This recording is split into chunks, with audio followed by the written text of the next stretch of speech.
12 fail लड़की जब बनी आईएएस, उसके घरेलू हालात बहुत खराब थे। इस कारण वह 12वीं में फेल हो गई। उसके बाद तो जैसे उसकी ज़िंदगी थम सी गई थी। सारे सपने टूट गए थे। जिससे एक तरफ़ा प्यार करती थी, उससे भी आँख मिलाने की हिम्मत नहीं बची थी। वह पढ़ाई में फिसड्डी थी, मगर जिससे प्यार हुआ वह स्कूल टॉपर था। वह क्लास में टुकुर-टुकुर उसे देखा करती थी, मगर वह उसकी तरफ नज़र उठाकर भी नहीं देखता था। फिर भी उसकी चाहत कम नहीं हुई थी। प्यार था जो बढ़ता ही जा रहा था। वह उसे रह-रह कर याद आता था। ये कहानी रीमा की है, जो एक गरीब घर की लड़की थी। पिता पियक्कड़ था। जितना कमाता था सब पीने में उड़ा देता था। इतना ही नहीं, वह घर में भी हर समय क्लेश रखता था। रीमा की माँ को मार पीट करके घर से निकाल देता था। फिर महीनों तक उसे पीहर से वापस नहीं लाता था। ऐसे हालातों में बच्चे भी पीने वाले पिता के पास न रहकर माँ के साथ चले जाते थे। रीमा और उसके भाई बहन की जिंदगी तो एक चक्कर घिन्नी बनी हुई थी। उनका आधा समय तो ननिहाल में गुजरता था। ऐसे हालत में बच्चों का पढ़ना बहुत मुश्किल होता था। रीमा की माँ खेती बाड़ी में मेहनत करती थी, इसी से बच्चों की परवरिश हो रही थी। फिर एक दिन रीमा के पिता का हार्ट अटैक से निधन हो गया। रीमा के लिए ये भी एक बड़ा झटका था। वह 12वीं में फेल हुई। उसी साल पिता का देहांत हुआ था। अब जिंदगी और मुश्किल हो गई थी। उधर इश्क भी उसकी नींद उड़ाए हुए था। स्कूल छूट जाने के बाद महेंद्र को देखना भी नसीब नहीं होता था। अब वह कॉलेज में चला गया था, जो शहर में ही थी। फिर एक दिन रीमा ने ऐसा कदम उठाया जो आमतौर पर लड़कियां नहीं उठाती। एक दिन वह हिम्मत करके शहर जा पहुंची। कॉलेज के बाहर महेंद्र से मिली और बोली, मैं तुमसे प्यार करती हूँ, क्या तुम मुझसे शादी करोगे? वह रीमा के इस सवाल को सुनकर घबरा गया। बोला, मेरे पास ऐसे कामों के लिए वक्त नहीं है। अभी पढ़कर कैरियर बनाना है, उसके बाद शादी के बारे में सोचूंगा। रीमा बोली, मैं कब कह रही हूँ अभी शादी करो, कैरियर बनाने के बाद तो कर लोगे ना? वह सोचता हुआ बोला, जब कैरियर बना लूँगा तो अपने लेवल की लड़की से शादी करूँगा। तुम 12वीं फेल हो, अपने लेवल का लड़का देखो, हमारी जोड़ी नहीं बन पाएगी। इतना कहकर महेंद्र चला गया, मगर रीमा के लिए अंधकार सा छोड़ गया। वह पत्थर बन गई थी, जिसे बचपन से ख्वाबों में लेकर जी रही थी। उसके सामने उसकी औकात तो 12वीं फेल से ज़्यादा कुछ ना थी। वह 1-2 दिन अवसाद में रही, मगर फिर उसने न जाने क्या सूझी कि उसने दोबारा 12वीं के प्राइवेट फॉर्म भर दिए और चुपके-चुपके पढ़ाई में जुट गई। अब वह जमकर खेत में माँ के साथ मेहनत करती और जब भी वक्त मिलता पढ़ाई में लग जाती थी। जब हौसले बुलंद हो जाते हैं, नज़रें मंजिल पर जम जाती है, इरादे फौलादी बन जाते हैं, उसके बाद सफलता मिलना कोई बड़ी बात नहीं है। रीमा ने 12वीं की परीक्षा प्रथम श्रेणी से पास की। इसके बाद उसके सपने बढ़ते गए। वह स्नातक की तैयारी में लग गई। कहते हैं टूटे हुए सपने वाले लोग ही कुछ बड़ा करके दिखाते हैं। अब रीमा ने बहुत बड़ा सपना देखना शुरू कर दिया था। वह बीए के साथ साथ यूपीएससी की तैयारी में भी लग गई। कोई सोच भी नहीं सकता था कि खेतों की मुडेर पर किताब लिए बैठी एक गरीब लड़की कुछ बड़ा करने की तैयारी कर रही है। 3 साल में जब उसकी ग्रेजुएशन पूरी हुई, तब तक उसका ज्ञान भंडार बहुत बढ़ चुका था। इस कारण वह यूपीएससी की प्री एग्जाम में आसानी से निकल गई। उधर बीए करते ही महेंद्र बीएड कर रहा था। उसके पिता टीचर थे, इसीलिए उसने भी टीचर बनने की सोची थी।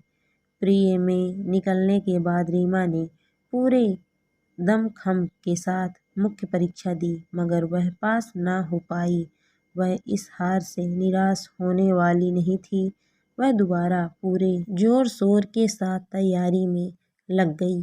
अब उसके भाई बहन भी घर खेत को संभालने के काबिल हो चुके थे, इसीलिए वह शहर में रहकर तैयारियां करने लगी।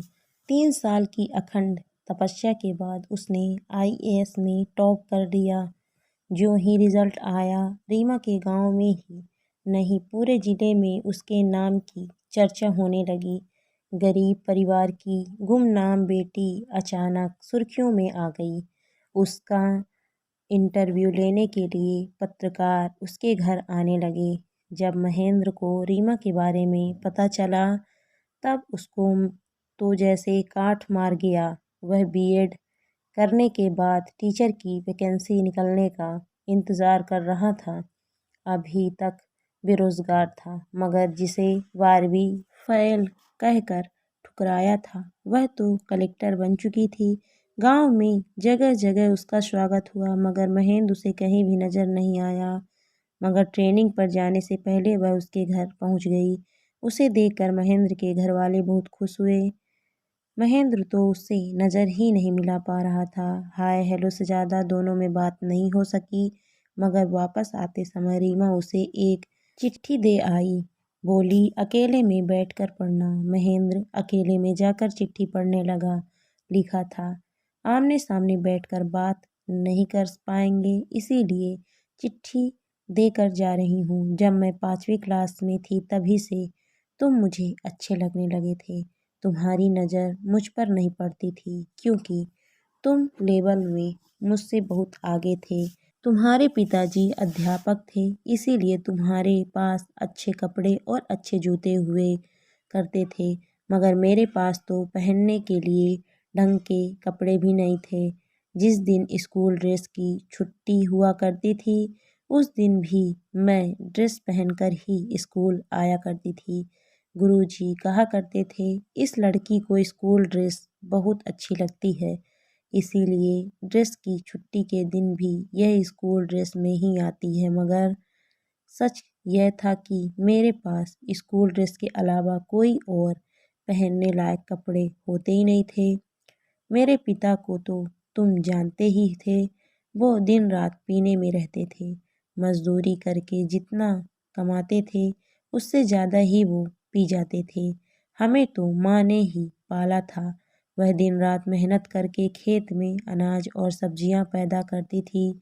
मेरा बाप उसे पैसों के लिए बहुत पीटता था, घर से निकाल देता था। जब माँ नानी के यहाँ होती थी तब महीनों तक हमारी स्कूल छूट जाया करती थी। घर में कलह के कारण पढ़ाई में मन ही नहीं लगता था। मैं तो स्कूल ही तुम्हें देखने आया करती थी। 12वीं तक आते आते तो हमारे घर के हालत बहुत ख़राब हो गए थे। इतनी टेंशन रहती थी कि मुझे किताबों से भी डर लगता था। नतीजा ये हुआ कि मैं फेल हो गई और इधर मेरे बाप का देहांत हो गया था। तुम पढ़ने के लिए शहर चले गए थे। जब तक तुम नज़रों के सामने थे तब तक तो सब ठीक था, मगर तुम्हारे दूर जाते ही दिल में आग सी लग गई। तुम्हें देखे बिना दिल को चैन ही नहीं मिलता था। आखिर मैं हिम्मत करके तुम्हारे पास गई, तुम्हें दिल का हाल बताया, मगर तुम तो मेरे सपनों के महेंद्र से बिल्कुल अलग निकले। सपनों में तो तुम मुझे बहुत लाड लड़ाते थे, मगर सामने जाते ही क्या बोले कि मैं तुम्हारे लेवल की नहीं हूँ। हमारे बीच में ये लेवल कहाँ से आ गया महेंद्र? मैंने तो हर सांस में तेरा नाम ले लेकर वक्त गुजारा था। मेरी आंखों में देखते तब तुम्हें पता चलता कि मैं तुमसे कितना उम्मीद रख कर जी रही थी। जब तुमने गैरों की तरह मुझसे बात की तो सचमुच मुझे बहुत बुरा लगा। 2 दिन तो मैंने खाना भी नहीं खाया। फिर मुझे समझ में आया कि हमारे मिलन के बीच ये लेवल आ रहा है, क्यों ना मैं इस लेवल को ख़त्म कर दूं। फिर मैंने दोबारा पढ़ने का फैसला किया। तुम्हारे प्यार की ताकत के बल पर मैं आगे बढ़ती गई।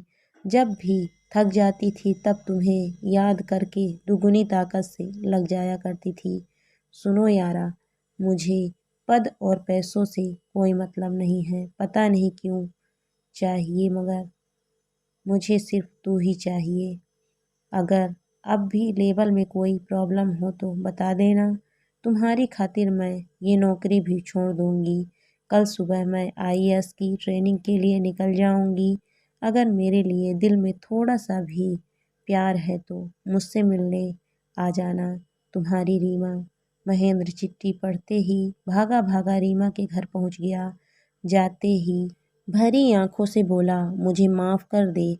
मैं किसी भी लेवल में तुम्हारे काबिल नहीं हूँ।